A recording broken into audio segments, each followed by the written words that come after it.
Let us continue playing Forge the Adventure Mode. When we last left off, we found something that is going to be a very high variance draft. So we're going to play the Mystery Booster draft. So this is a curated set of probably 3 or 4 times the size of a standard set in terms of the amount of cards to go there. It's going to be very difficult for us to get duplicates. Not impossible, but essentially in a normal draft environment you can expect to get multiple commons of the same kind, and you kind of build around that a little bit. Less so with this. This is going to be finding cards throughout Magic's history that are good for what we're trying to do exactly this moment. This is going to be a bit of a strange one, arguably, but let's see how it goes. We will enter the event. We will spend our challenge coin because we still have those. Oh, Lantern Control is definitely what we want to be doing in this set. So, yeah, these are, you'll notice the cards are from various sets. And we're going to have to now establish what is the best of them. And also, we have 0 data on this one for whatever reason. So, we are entirely on our own. I'm actually okay with this. We're entirely on our own with this one. Okay. So, we can't guarantee zombies. So, Gravecooler is weirdly out, despite being a not bad 1-drop. The Breaker of Armies, we'd have to get to the ramp of that stage. Lantern of Insight, funny, but not really doing a lot, and I don't know how we'd be able to do proper Lantern Control when we need very specific pieces for that. Arrest is okay. It's creature removal, ultimately. The Reassembling Skeleton can keep coming back, which isn't the worst thing here. License Disintegration is also removal, but it's put into 2 colors. 5 mana for 6 power for creatures over 3 bodies is probably okay. The Augur Bolus is probably the most consistent card here. And the Frontline Devastator, nothing really exciting there. I think we might be taking the Bestial Menace here. Just as a casual, it will do most things. It produces 3 creatures, it should be fine. Okay, again, snakes aren't a guarantee. Warriors aren't a guarantee, and we need kind of both to do that. Teferi's Protection is just a we leave the game for a turn. Plaguecrafter, though, is something that can potentially solve problems for us as well. If we don't take this Teferi's Protection, though, we are going to lose it, but we do have a Teferi's Protection. I'm not sure it's necessarily that good in the draft. We're going to take the Plaguecrafter, because it will, in theory, scale up, depending on what we're actually doing with this. So there are some fixing lands. That is good to know about. Wasn't a guarantee.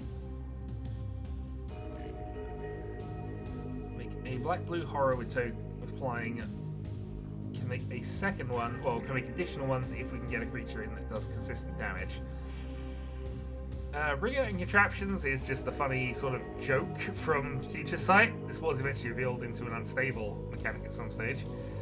Brain of Fire is okay if we get something we can do with it in the upkeep. So we're going to take it, but I'm not expecting to use it very much. Matrite Stones allows us to use tap abilities, so they don't have that. River Hoopy is probably the pick here.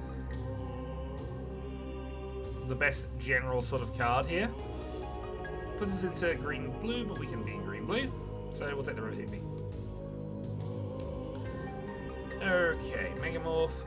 Turn up and plus one stunning counter target creature we control, which can be itself. So it can Megamorph for 7 mana effectively to become a 4/3. Or to be a 2/2 in the meantime. Stun double at least matches whatever the opponent's doing. Smiting Helix is probably the wrong colours for us at this point. I don't know if we need to worry about non-basic land destruction, at least at this stage of the game.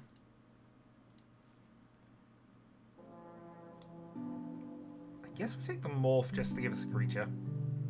Tinker. Sack an artifact, search for an artifact, put it into play. There is a high ceiling on what that can do for us, but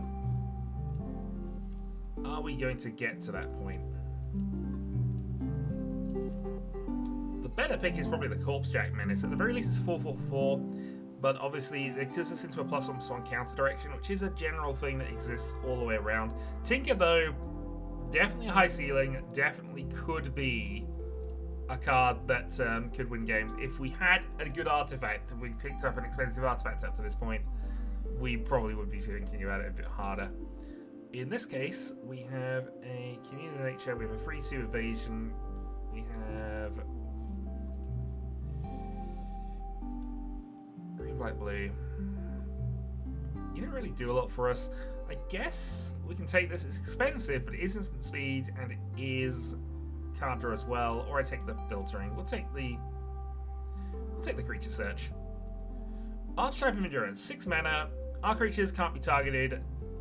The opponents can be targeted and will continue to be. It's a top end. I'm happy to take a top end. If the game goes long, that will win us the game eventually. I'm going to take the Reassembling Skeleton as just something that can be cast and will keep coming back. We'll take the Force Erasure as some reasonable hand attack. We will take the Gaea's Blessing just for some sideboard options here. We'll take Colossal Dreadmaw. Sometimes a 6/6 just gets you there. Interrupts the target, Helix Torch, cost an additional 2 to play, X damage to target creature or player. Yeah, that's fine. We're not in the colour, but we'll take it in the sideboard just in case. We will take a Farseek, because that's filtering, and that goes into the sideboard as well. Okay. So, we're looking at mostly green, mostly black, some blue. Okay. Vampire Nighthawk is very difficult to not just Windmill Slam and go for it, but let's have a look at what the rest is. Fire and Ice would be okay. Yeah, I think it's just the Vampire Nighthawk. There are definitely some other options here. Doubling counters would be fine. This puts counters on things. This is a Monarchy, which has definitely got some benefit, but Vampire Nighthawk will almost always be reasonable. Insult Artifact is funny. I definitely won drafts with the scissors before. Deny Reality, return a permanent to the center's hand, and cascade into something cheaper. So it's a 2 for 1. I'll take it. There are probably better things we could and should be doing, but hey.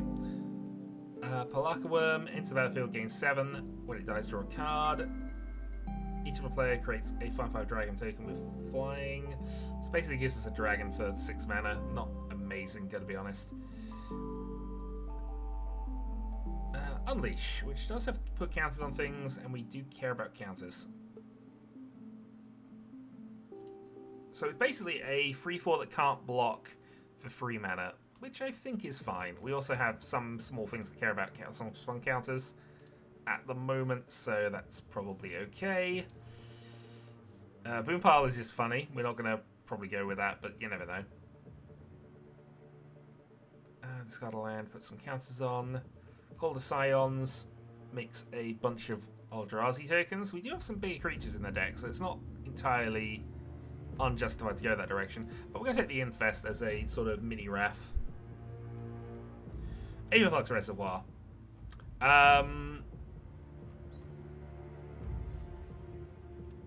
I don't know if this is the sort of deck for Aetherflux Reservoir, but I'm definitely willing to put it in the deck and find out. Ancient Stirrings finds us a land, if nothing else. 2 damage target creature, gain 2 life. Snake Umbra. Potentially card draw, potentially just a bit of protection for some of our creatures. That's probably okay. Norin the Worry, I think, is funny, but Dictator Erebos is going to take over the game if we have it. So that's looking like the pick here.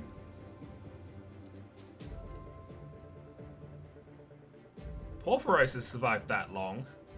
As has a 3 mana wrap. There's just nobody in red. I can't not take Porphyros. It's getting in the sideboard, but I can't not take that.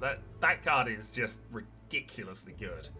Just make a bunch of creatures and win the game. It also is indestructible enchantment, so very difficult to get rid of in most instances. It is a card that wins the game if you play it. And almost for that reason, we might actually be weirdly putting it in the deck. We have Farseek. We have a couple of ways to potentially search for... Oh, this defines creatures, not lands. Splashing red for that is worth it. Could also take the Fire and Ice as well on that basis, since we are splashing. There's some good cards here. Centoglade is probably the pick at this point. I'll take a Palaka Worm or a Bear's Companion makes a 2/2 and a 4/4. Now we'll take the Palaka one. Call the Scion since we're playing a bunch of bigger stuff now. Put any number of target creature cards from the graveyard on top of your library, draw a card. So essentially put a creature card back into your hand if you want it to be. There are 7 more lands, sacrifice it to destroy all lands. Potentially funny if we're ahead, but very high risk. We'll sideboard it. Sultai Charm, we are in those colours, so destroy a monocolor creature, destroy an artifact charm, draw 2, discard 1, all seems fine. Act and Impulse is probably fine as a card draw spell, especially as we are sort of now in red as well. The filtering of this is going to be a thing. Shambling Attendant, Stealth, 3/5 Death Touch. Hit this Sizzle is probably fine. Dark of Baloth, spend 5 for a beast is probably okay.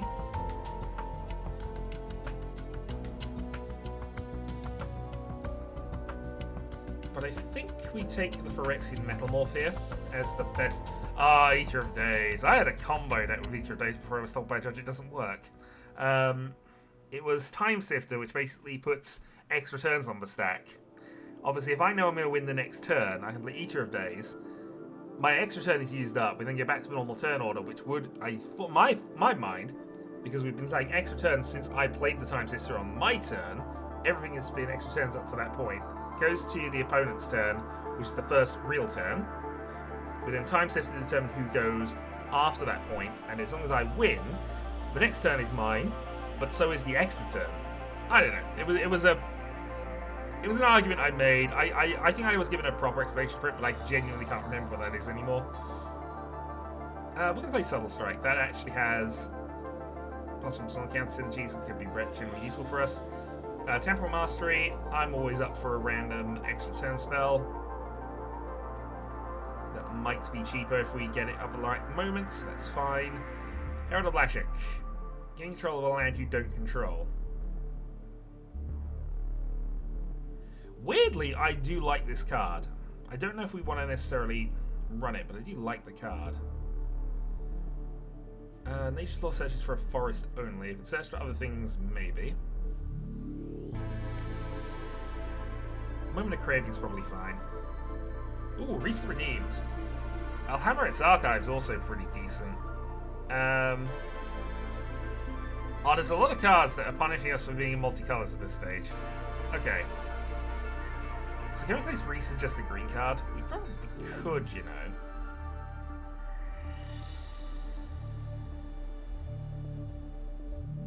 But almost be inclined to go Smiting Helix or the Grey Merchant here. We do have the Aetherflux Reservoir, so Gary isn't a bad option.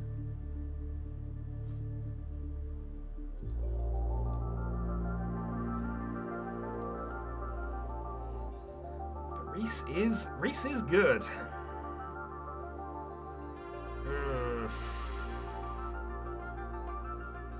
Okay.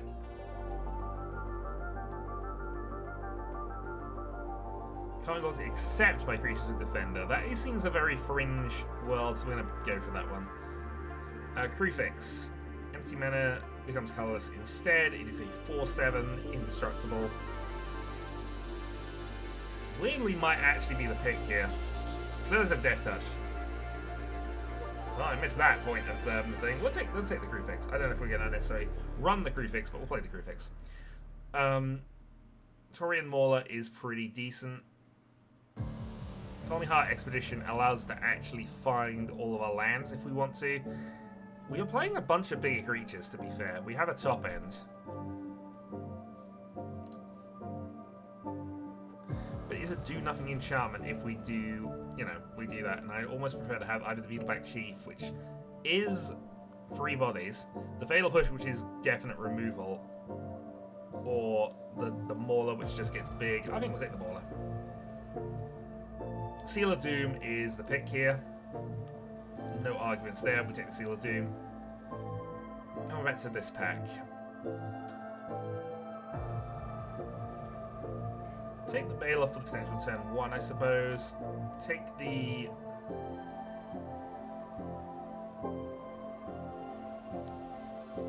Regenerate. Only control 8 power with creatures. We'll play a 5/1 hexproof.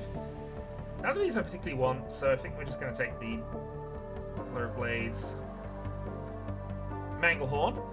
Manglehorn has some fringe potential here, so we sideboard it. Wow, we left some mana things up, and also the Herald of Lashik. You know what? We'll take the Herald of Lashik. We take Reese the Redeemed. We'll take Eldritch Evolution. And we end with Karthus, the Tyrant of Jund, which we can actually play. Surprisingly. Okay. This is an unfocused mess, but let's see if we can actually fix it. Let's, first off, see if we can cut most of the red. I think we've cut most of the red we can. We actually didn't have that much, really, considering things. Reese the Redeemed is on one of our only 1-drops, but I think we're okay if it is our only one. Cold Scions produces a couple of 1/1 Eldrazi's. It's not... The fact they are 1/1s is probably fine in this instance, but there are probably some better things we could be doing here. Removal, ramp, hand attack, does it all. Removal, remove the Eldritch Evolution, remove the Call of the Scions for the moment. We're going to remove the Afflux as well, because that seems a little on the fringe side of things here. Fire and Ice is fine, Deny Reality is a little slow, Centigrade's a little slow, Bestial Menace maybe not anymore. Takes us to 12 spells. Okay, creatures then. So our top end is a bit all over the place here. So Archetype of Endurance is only a 6/5. Hexproof is nice, but I don't think it's necessarily the winning game top end here. The Tyrant of Jund is a little awkward. We'll get rid of it. As much as I think the Tyrant of Jund actually does. We're not going to get the Dragon effect off very much. It's just a 7/7 flying haste. And if we're going to do that, I'd prefer my 7/7 to have trample, gain me some life, or just start stealing lands every turn. Corpsec Menace is probably... Corpsec Menace is not doing a lot on this, to be fair. There are a few things that have plus one... Oh, I didn't mean to do that. Put that back in. There are a few things that give plus one song counters, but I think it's unlikely enough that we can probably get rid of the awkward bit here. So what are we on? 16, 28. To cut 5 cards. Baloth can in theory be played earlier. 6/6 trample versus just the 5/5. Okay, we'll get rid of you. This is probably fine as a top end of things. Reese the Redeemed is not doing an awful lot, really, other than making elf tokens for 3 mana, so I guess we can cut that on that basis. And now we're back to here.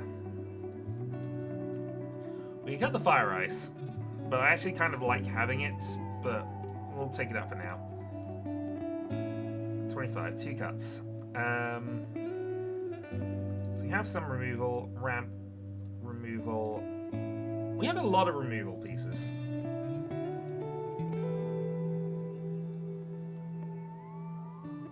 Maybe Crucifix just isn't doing enough. If we think about our actual creatures, it's very difficult to make this a thing, and it's just producing colorless mana for us, so we can cut that.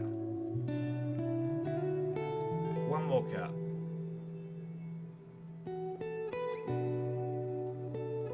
Possibly a Snake Umbra, but actually I kind of like the ability to protect a creature here.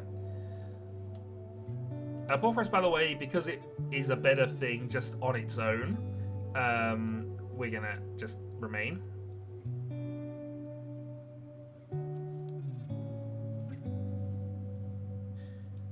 Do we just go with this? I think we just go with this. Alright, add lands.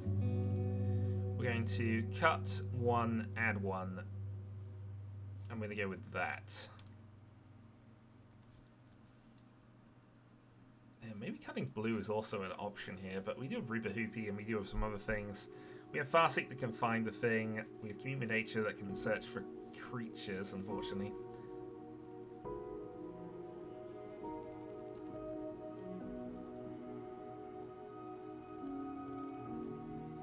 Alright, let's have a go with this. Start the event.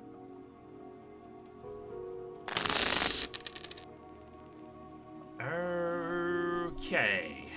Well, This hand is doing almost nothing. It's putting a counter on something. We don't have the ability to get to anything here. We need one more mana. We are going second, though. And I can see we have Mauler, Sultai Charm, we have Noggle Bandit, which we can eventually cast. We have some removal. Let's see how this goes. Okay, that's helpful. So we have our Sultai Charm, Natural Sultai. Drawn Pouncer. Good news is we can kill that.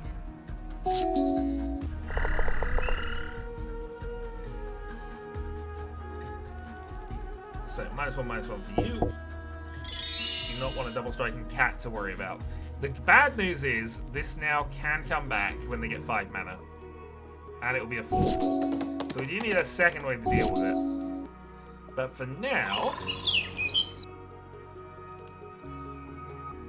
we can hold off. We're going to probably play the Sultai Charm to draw some cards. Serrated Arrows. You can drop keep no arrowheads on there, sacrifice it, remove a counter, put a -1/-1 target creature. Ouch. Do I care enough about that? Maybe I do, but we're going to drop 2. We're going to have to do this. Draw 2. We have our lands, and we have a Farseek as well. Let's do that. Alright. Draw. Mountain. Does require it to come into play tapped. We're going to play ourselves out the Mauler. So whenever they cast a creature, we put a counter on this. They can put a -, counter on it as well, so we might be in a bit of a war here. I'm hoping that we can actually Metal Morph next turn and copy the Mauler. Eternalize is not cast. Play this one. Okay. Now we can go Metamorph. We're going to cast it for 1, 2 life and 1. Enter as a copy of artifact creature on the battlefield, except it's an artifact initiative of other types. We're going to copy the Pouncer, so we have our own one now. I was thinking about having the Mauler, but actually we can copy the token. That's not a problem. We're going to Farseek, find ourselves a island. So we have Temporal Mastery next turn as well. But they haven't played any spells, so we can't actually go in with the Mauler. There we go, 1 counter. Yes, please. And they have a 6/6 vehicle they can brew up. Okay, Swamp. Let's then go Temporal Mastery, which at this point reads draw a card. Tap with the Pouncer. They let that go through. They won't do that again. But we can then play Vampire Nighthawk. We can then play ourselves a Noggle Bandit. Attack for 4. It means they allowed that to happen.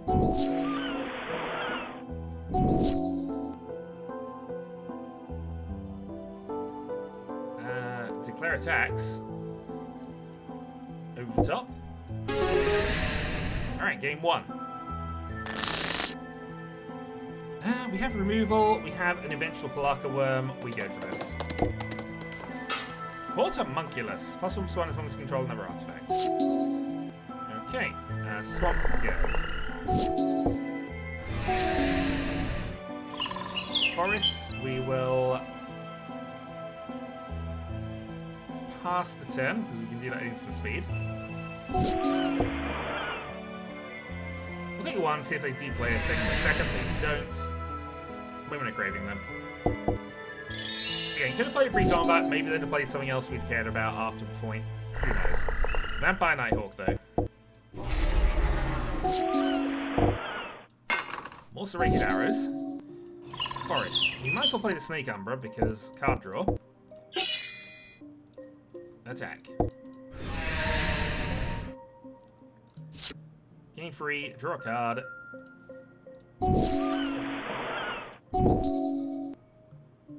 Tap it doesn't tap for its next untap phase. That is fine. We have hit the Temporal Mastery. Unfortunately, we don't have a blue source, so we just have to draw it normally. We'll play a Seal of Doom. So we have a removal option at any point. I don't really care about this though. Especially not if we've got a subtle strike. Okay. So we can play out the Metamorph as a copy of... Yeah, we'll play out this. 1, 2, 3, life. Copy the Vampire Nighthawk. And we pass the turn here. We have a Subtle Strike we can just cast. Stalking Stones. So it is a 3/3. You can attack, then not. In which case, we're going to go -1, +1. So select target creature for -1/-1. We're going to do that, and then we're going to put the +1 song counter on this Vampire Nighthawk.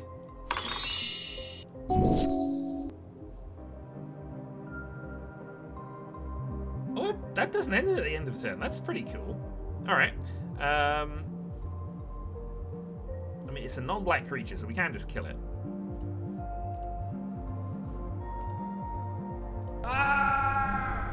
And we are one short of Colossal Dreadmore actually as well. Well, we've got all of our big creatures in hand, but maybe after the attacks we'll be better off. Draw a card. Each player sacrifices a creature. We can't get rid of that hawk. I don't think we need to necessarily, so we're going to pass. Angelically gifted Mere Retriever. Alright, let's commune. So what we find a Porphyris.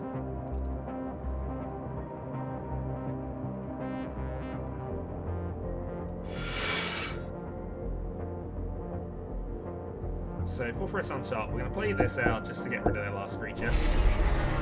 Well, we sacrifice this, they sacrifice the thing, Mere Retriever activates. They get, presumably... What did they get back? Don't know. We attack for a lot.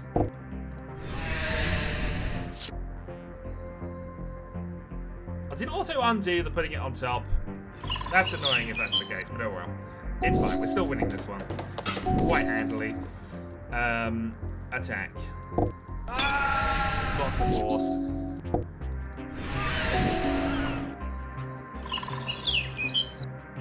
We won't get to Herald of Lashing, which I'm realizing is probably now winnable, but it's fine. Round 1 is over. Round 2.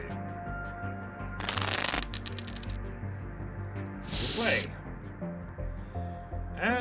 Double green. We need more colours, really. If we had a... I mean, we got the morph. We got plays we can make, but I think going first, we want to have a direction. This is better. 3 colours. We'll return the Palaka Worm to the bottom. We will keep Forest Go. Swamp, and we could play this, but I think we do want to Megamorph it, so we're going to hold off. Suspend the Riftwing Cloudscape. So in 3, they return a permanent to its owner's hand. That means we don't want to play Snake Umbra. But we will play this as a morph.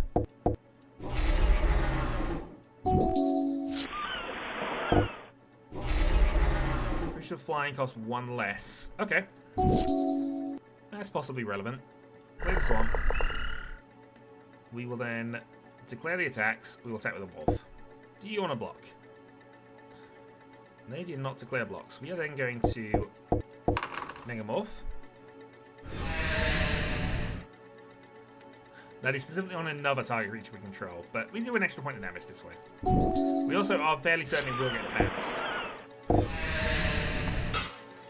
They play Meteor of Days. We have 3 turns. Well, the first thing we're going to do is we're going to undo that. Remove you.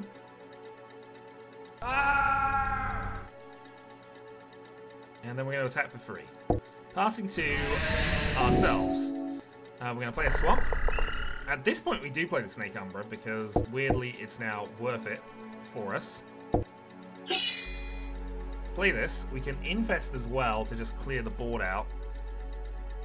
But we're just going to attack for 4. Draw a card. Get a Vampire Nighthawk. Well, we'll play that, because might as well. And we pass to ourselves again. We'll play this, and we'll play the Herald of Lashik. And we attack for 6. Either of these has not been good for you. You have a turn. Bounce to Nighthawk.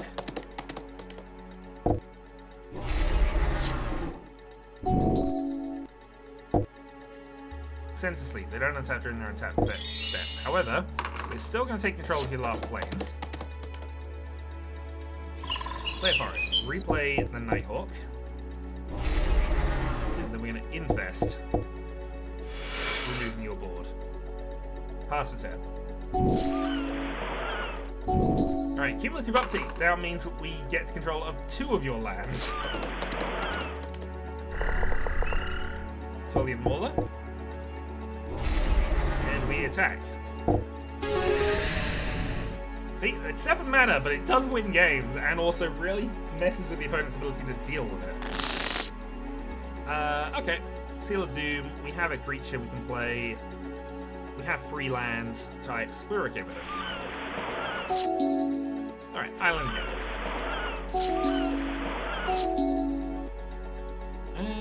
Don't want to play this as the moment, so Swamp go. Benevolent Ancestor. 0-4, prevent damage. Okay. That's fine. We're going to play Forest. We're going to play a... Play a Morph. And we're going to pass. Alright. That's back. Alright. Swamp. Let's play the River Hoopy. No point in attacking at the moment, so we're going to pass.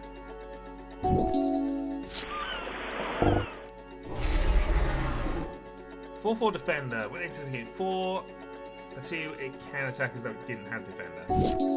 Okay, so potential things for us to concern ourselves with, but fine. Play a Forest. Let's go for a Fort Erasure here.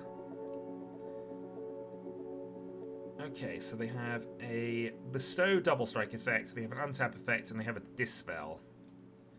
I think we're going to still take the Double Strike effect here. We'll put the Reassembling Skeleton in the graveyard, because we can actually make use of that later, and prefer to draw other things. We're going to play a Seal of Doom, and we are going to attack for 1. Which, of course, they prevent. Oh, there's the Graph Mage. Swamp. Okay, so we can Megamorph this, and I think we're going to. Megamorph, make that into a 2-4.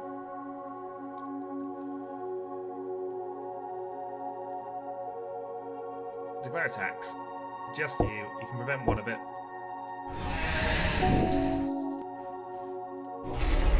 Then return our Seal of Doom. Well, in that case, we're going to activate it, and we're going to get rid of your flyer.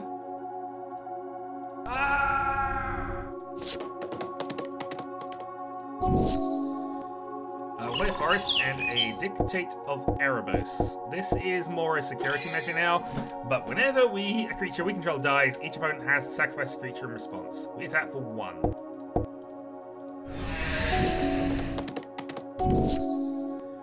Swamp. Commune with nature. There is only 1 creature. The rest we don't really care about. Oh, that's all. Also, I know why it didn't work last time, because, of course, Porphyros wasn't a creature at the time. It was an enchantment, or it is if it's not in the deck, I think. Okay. I don't really want to copy the River Hoopy here, but we're going to declare an attack, get in for 1, and then we're probably going to just draw cards. We can do that on their turn. It's fine. Blade. We're going to activate this effect now. Gain 2 life, draw a card. We gained a Colossal Dreadmaw. We also have a Porphyros in hand now, so potentially we have some things. Oh yeah, technically speaking, whenever I play a creature, you can move creatures onto it. We are facing a 2-3 that can't be blocked, but also Dreadmore should help rebalance that a little bit. Okay. That looks silly, but it does make sense. Herald of Lashik.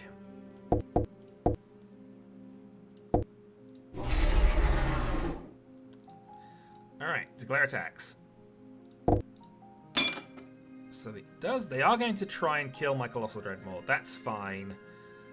They block the River Hoopy. Again, also fine. They prevent 1 damage to the Silver Blade. So in this case, we are going to kill you. Dictative Arrows force them to sack a creature. And we pass the turn here. 18. Alright, let's steal a land. We still don't have a red source, but that's probably fine here. We could just go and do another Herald of Lashik, actually, which I think is amusing enough that we're going to do it.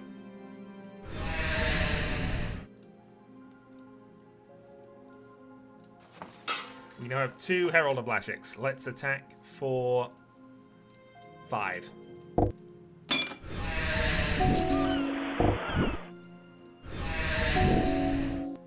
Auto-resolve. 1 land to gain control, and 1 land we don't control to control, and then you just get the 1.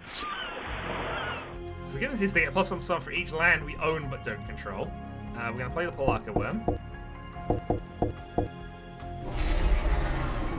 Also, when we have to sacrifice these to the cumulative upkeep effect, that's still going to benefit us. I think we're almost at Alpha Strike Point. We are at Alpha Strike Point.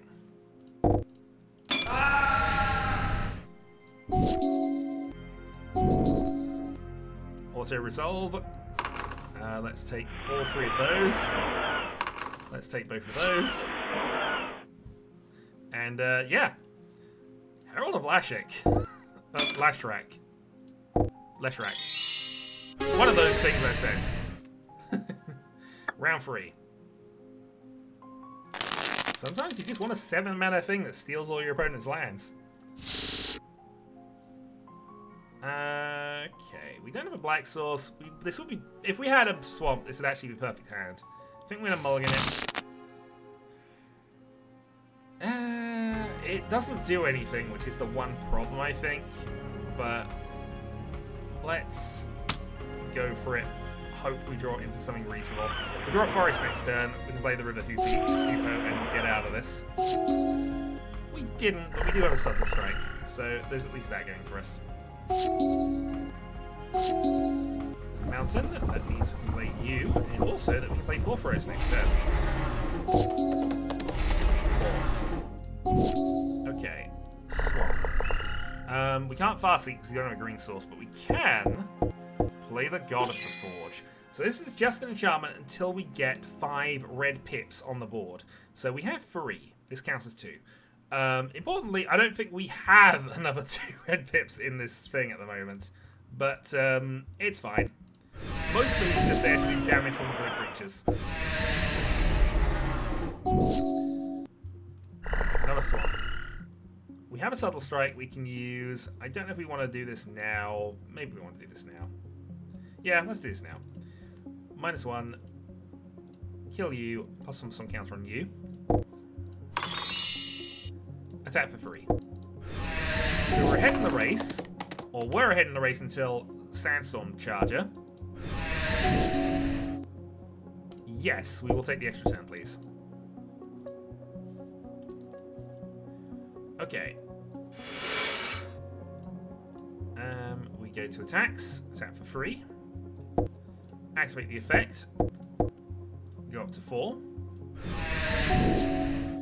So what that Temporal Mastery read was for 2 mana, draw a card, and get an extra attack, I suppose. We will activate this. And we will attack for 4. So we are ahead in the race, but we would really like to be able to play you or you very soon. You're fine, actually. Into a +1/+1 counter on it. Yeah, we'll enter a +1/+1 counter on it. We're not blocking at this point anyway, because that thing would kill us. But also, 2 damage to you. Attack. Activate the God of the Forge. they just destroy that thing. That's fine. I don't know why they destroyed that over the other thing that's actually hitting them. And they can't stop. Play a creature and win. Yeah, don't need to play that. Entrance copy there. Interestingly, this now means Porphyros is live, but we also kill him. Okay. Round 2. Playcrafter. We have 2 removal spells in hand. We're gonna probably struggle for mana if we don't get it quickly, but in theory this is a curve. We can deal with all the early threats. Let's see what happens. Swamp go. Also getting that forest is big. Bolus sorts out the draws. We have all of our mana sources.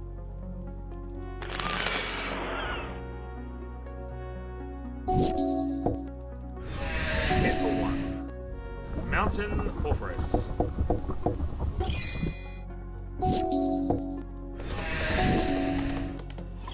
Forest. Okay.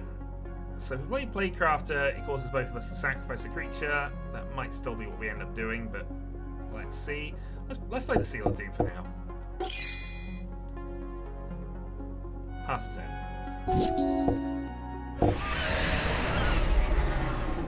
When it enters, if you attack this turn, make it 1/1. Okay. You can sacrifice at any time. We don't have to do things now.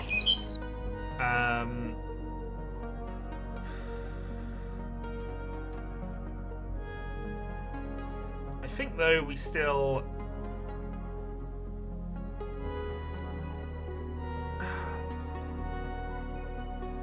So the problem is, if we play this, they just sacrifice the warrior token. Moment of Craving doesn't do enough to kill either of their creatures except the thing there, so...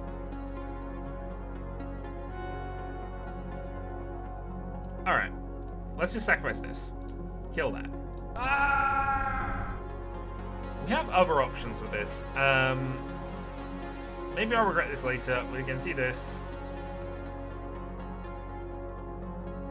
Yeah, we can't do it at the moment. It's not a creature.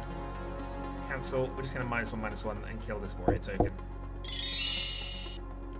And pass the turn. We want away from Leshicking, which is quite funny. So let's Leshik. Thingy for 2.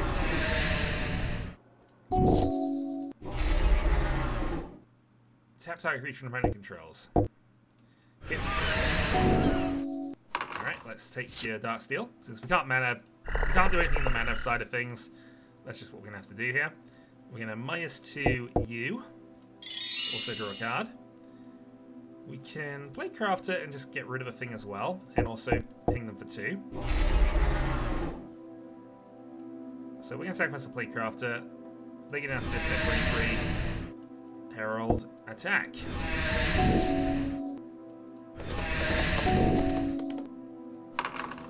Start stealing their resources. Dictator Erebos, so at least we're gonna kill a creature on the way back. We will activate Porphyros and attack. Next turn, if you do not block Herald, you lose. And we attack, you block. You didn't block. Oh, it doesn't have flying, it is vigilance. Okay. Okay, that's fine then. Back to adventure, we will collect our rewards. We are successful and we win Mystery Booster 1. Win a game with at least 17 lands on the battlefield. Yep, we definitely did that thing. Okay. I mean, that was fine. I would have liked a bit more of a challenge, weirdly, but it happens. We now have 2 crew fixes. I don't know if we wanted 2 crew fixes. I said it was quite unlikely to get duplicate cards in this pack, but apparently we did. Open another one. Knowledge Pool is very janky. We're not really interested in that. Nothing else I think there that matters. Circular Logic is fun. I say Blue-Green Madness, definitely a direction if we can find Odyssey block cards.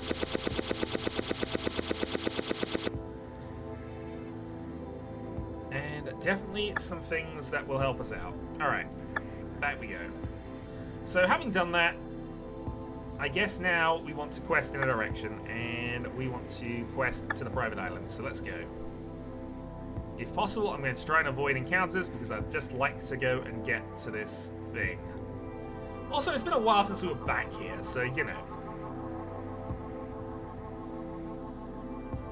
Is that a sliver? That might be a sliver. I remember this place. Managed to avoid you. Yep, we have to go this way. We're being chased by Merfolk. Also, did we never go into that tower when it's just there? Or did that only appear there recently? I don't know. Let's go here and let's pick up this thing. We now have the blue talisman.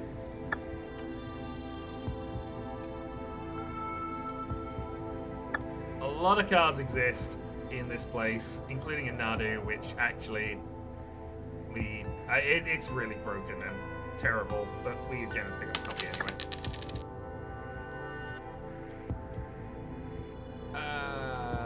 Nothing there I care about. But again, just having a quick look while we're here. We're probably not gonna go too heavily invested in picking up upgrades for the deck unless we actually see things that are useful for us. But if we don't look, we never find out. And it's been a while since we were here. We've built decks and got some strategies up online since we were last looking at these, presumably cards. But as it turns out, not really finding things at this point. I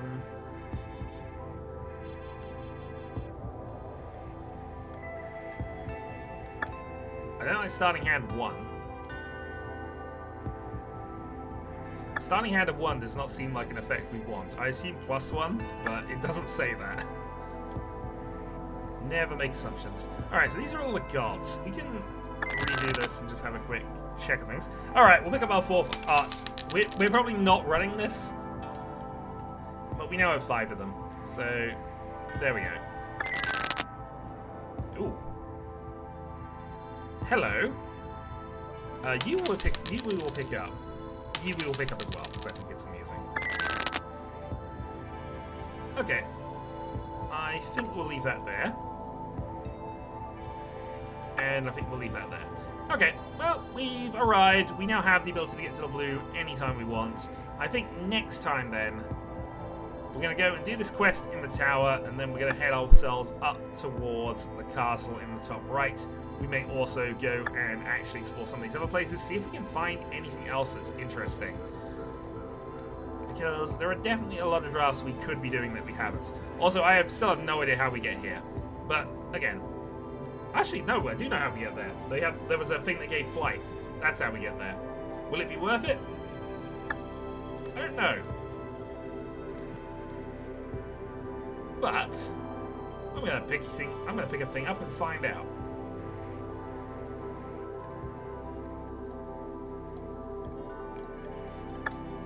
Where was it? Let's you fly for some time.